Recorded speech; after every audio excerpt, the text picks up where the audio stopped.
মা, আজকে তো আমার জন্মদিন। ভাবছিলাম বন্ধু বান্ধব নিয়ে কেক কাটুম, কিছু টেয়া দিবা?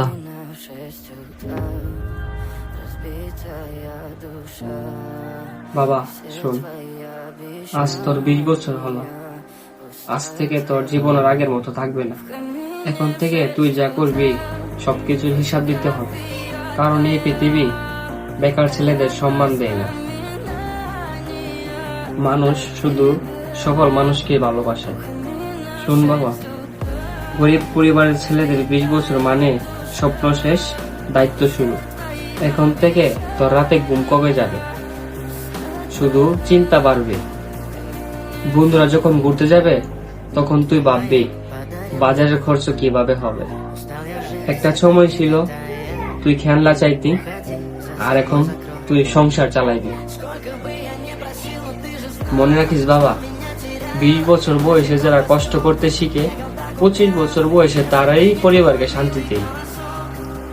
আর যারা এই বয়সে আনন্দ খোঁজে তারাই 25 বছরের পর আফসোস করে। বাবারে, সময় খুবই নিষ্ঠুর, সময় কারোর জন্য অপেক্ষা করে না।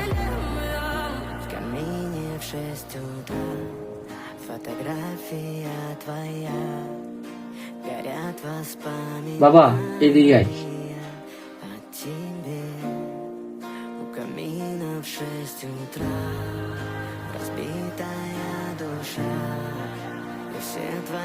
দেখ বাবা, ঘরের চাল ভেঙে পড়তেছে, ঠিক করা পারটি আমি তো অনেক চেষ্টাই করছি, কিন্তু শরীর তো আর চলে না।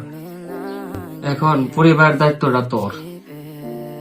শুন বাবা, যতই শক্তিশালী হোক একটা সময় ক্লান্ত হইয়া পড়ে।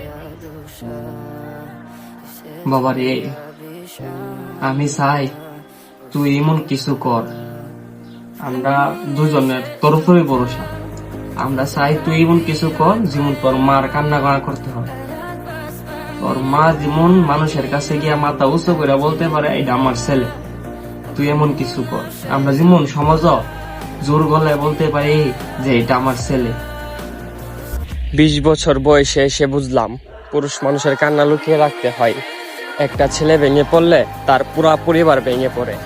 এখন আর নিজের ইচ্ছার জন্য বাঁচা যাবে না, এখন বাঁচতে হবে মা বাবার স্বপ্ন নিয়ে। মধ্যবিত্ত পরিবারের ছেলেদের খুব ভয়ঙ্কর যুদ্ধ করতে হয়, বাইরে হাসতে হয় আর ভিতরে প্রতিদিন মরতে হয়।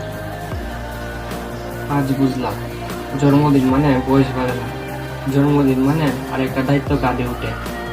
আজ থেকে শুরু হলো আমার জীবনের যুদ্ধ, নিজেকে বদলানোর যুদ্ধ।